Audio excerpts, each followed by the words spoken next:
Welcome to Paragon TV. And as I've always said, the world is the most interesting place you will ever be. Welcome to today's episode of Paragon TV series.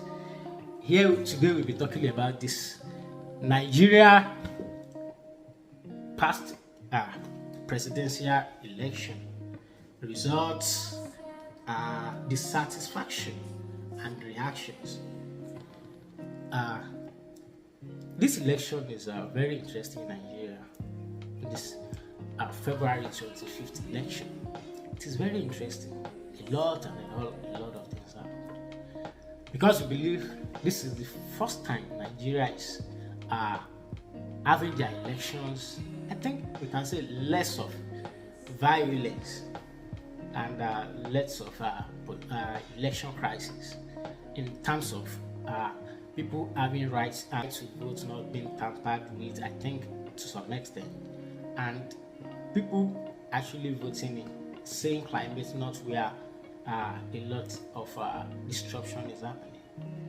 But however, we have a lot of dissatisfaction, grievances as election matter is concerned, because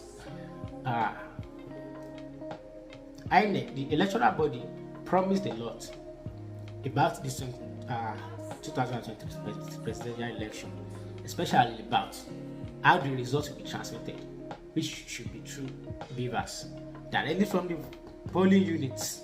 Each polling unit should have their own beavers, which results will be transmitted immediately to the INEC server, which didn't happen because many of these beavers machine that INEC actually distribute to polling units are not seeing network, especially my own polling unit. Say, okay, the network is not booting, it's not okay, connect this thing to hotspot, let's transmit. Okay, they said no, they can't use other external network to connect the beaver. So at the end of the day, INEC actually resulted in using manual collation. And there are a lot of grievances going on Twitter, on the social media, everywhere. Okay, these are the results the INEC gave us, which declared Bola Ahmed Tinubu of APC as the winner with 8.7 million votes, and Atiku Abubakar of PDP with 6.9 million votes came second, and Peter Obi of Labour Party came third with 6.1 million votes, while Rabi Kwankwaso of NNPP came fourth with 1.4 million votes. Now, there are a lot of statistical messages that we are having from this election. I think this is the first time Nigeria is trying to separating religion, tribe, sentiments. There's no way you will talk about election and you won't put sentiment. There's no way you talk about election, you won't try to consider some factors. Okay, he's from my tribe, he's not from my tribe. Okay, if he's from my tribe, why do I have to vote for him if he's not from my tribe? Did he have anything that is special about him? I think this is the first election that we have a lot of people cross-examining, and they are making their decisions based on their whatever is guiding anybody to vote and to campaign, whatever, and to canvass and campaign for their desired candidates. People are blocking each other on their choice of candidates. I think there's a lot to learn from this election, and we have to remind ourselves still that election come and election will go. That your friend, that your family, you might remain forever, but maybe the choice of your candidacy in this poll reflects the kind of person you are, or maybe not. The party that pulled an unexpected result in this election, maybe I should not said this is unexpected, because the result are too obvious that there is a paradigm shift from how people vote in the past. In the terms of Labour Party, Labour parties has been said, okay, it is a party that just only people that are on social media, all these youths that are just tweeting from their rooms, and they won't even come out to vote. These are the people that they won't even come out. At the end of the day, the result is saying something else. Like Labour Party winning Lagos State, which should be the acclaimed city of which Bola Ahmed Tinubu built in the terms of their fans. That okay, Tinubu built Lagos. The Labour Party winning Lagos, Tinubu should be the owner of Lagos. Lagos should be in his pocket, whatever that means by Tinubu built Lagos and maybe still building Lagos and have too much stakeholders in Lagos that should not be thinking that Labour Party will win Lagos in any statistical checking. But even as it is, a lot of voters, Labour Party has seen on many news that complain that many of their members are disfranchised. They are not allowed to vote, and we saw the video of one of these Lagos prominent people telling anyone not to vote any party aside APC, that anybody who dares that the polling unit that he is, that's the same for another thing. Then that being said, Tinubu didn't win Lagos, still didn't win maybe we said acclaimed state of origin, which is Osun. PDP still won Osun. Then Abuja, Labour Party still won. So it's a message to Nigeria politics that people are now very aware. And if Nigerians are actually allowed to have a free and fair election, and they have a major issue at hand before the election, which is the naira scarcity. The president was saying you don't want to allow vote buying, that's why it's changing the face of the naira, blah blah blah, etc. Even when we knew that these naira notes are available with them, but still we didn't see vote buying come to play so much. Although we saw some people sharing dollars, some people buying with transfer, whichever it is, I think vote buying didn't come to play.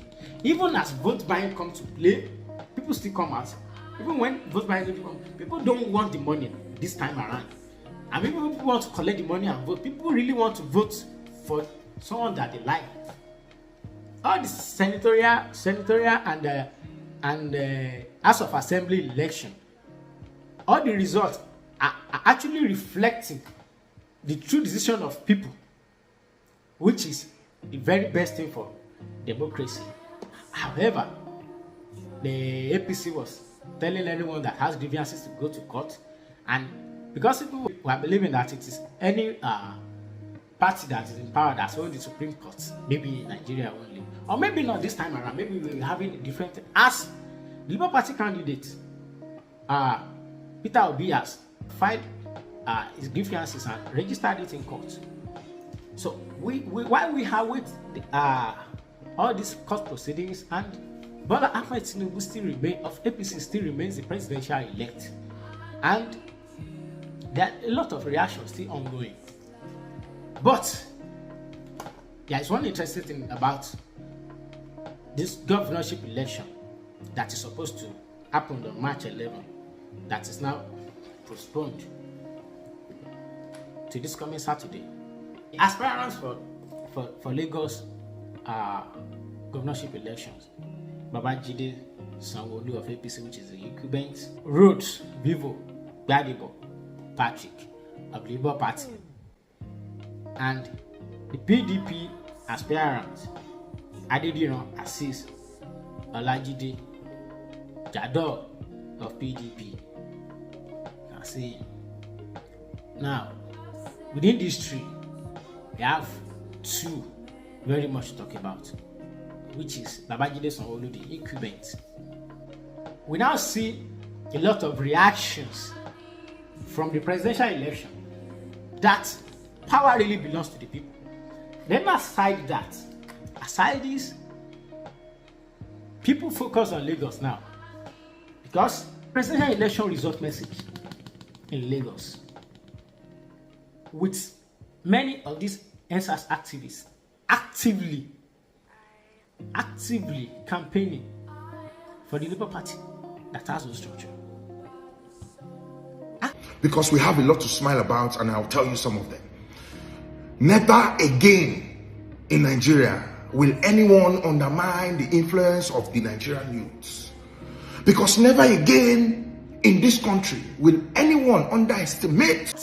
Did NSAS 2020 NSAS protest where civilians are shot at the protest ground? Can we say this presidential result is a reflection of whatever the youths have had in their mind? Part of this whole scenario is Babajide Sanwo of the APC, who is the incumbent, who's supposed to have a real upper hand by actually showing good work of 4 years, and now he's seen everywhere doing the same acclaimed work now in a month because of the message gotten from the presidential election result in Lagos State. That is not funny. He's seen everywhere, like practically everywhere. Maybe that's because they are self-acclaimed structure of 500 naira, 2,000 naira polling their unit, and 500 naira face caps and t-shirts have actually failed when they see the threats from the restructure riding on ordinary waves of just 17 people tweeting from the corner of their homes, like they claimed that the Labour Party is riding on. And tomorrow, Saturday, will come, and people's choice will be known again. We wish we don't meddle things up in this way that we're having it in Lagos. About saying because someone is has his origin in Igbo, whatever, the second person is a Yoruba, and creating tribe word and sentiment with this burning of markets and other issues going on, and with the Igbo saying okay, having a message informed that okay, if the Igbos can't take it now, they won't forever take it. And what will be the implication if actually Sanwo actually won this? Will there be a retaliation on the Igbos or something?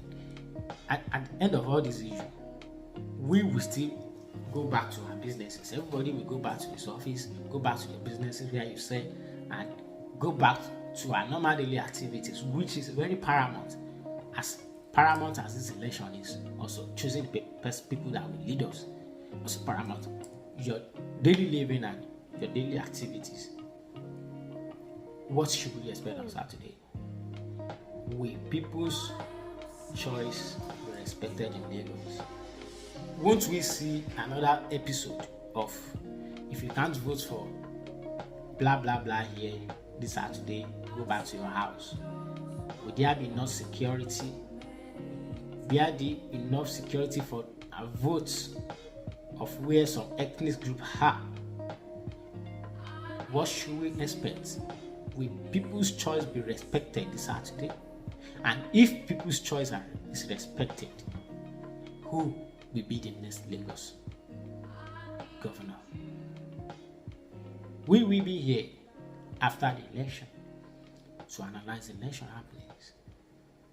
Then, till then, be a lover of peace, shun violence. Thank you for watching Paragon TV.